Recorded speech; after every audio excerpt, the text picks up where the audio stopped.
இந்த டம்ளர் ஆட்டை 1.5 டம்ளர் கம்பம்புல் போட்டிருக்கேன்.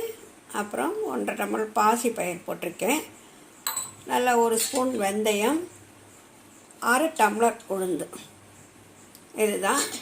எல்லாத்தையும் தனித்தனியாக ஊற வச்சு 8 மணி நேரம் நல்லா எவ்வளோ ஊறுறதோ அவ்வளோ இதாக இருக்கும்.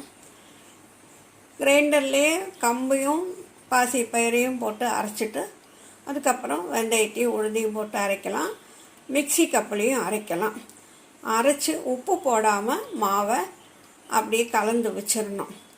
வச்சுட்டு 8 மணி நேரம் கழிஞ்சு தோசையோ இட்லியோ பண்ண போகும்போது உப்பு மிக்ஸ் பண்ணி கலந்து பண்ணிக்கலாம்.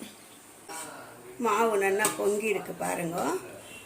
இதை 8 மணி நேரம் புளிக்க வச்சுருக்கு. கம்பு மாவு தோசை உள்ளது.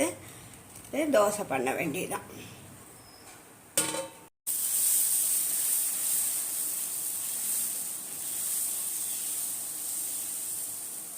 உடம்புக்கு அவ்வளோ நல்லது. குளிர்ச்சி தரும். நல்லா குளிர்ச்சி தரும் கம்பந்தோசை. திருப்பி போடுங்க.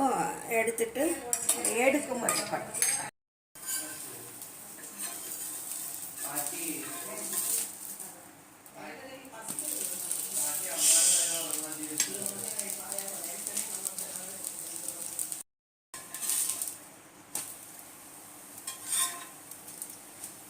நல்லா லேசாக அவளுக்கு வேணுங்கிற மாதிரி தின்னாவும் கெட்டியாகவும் வறுத்துக்கலாம்.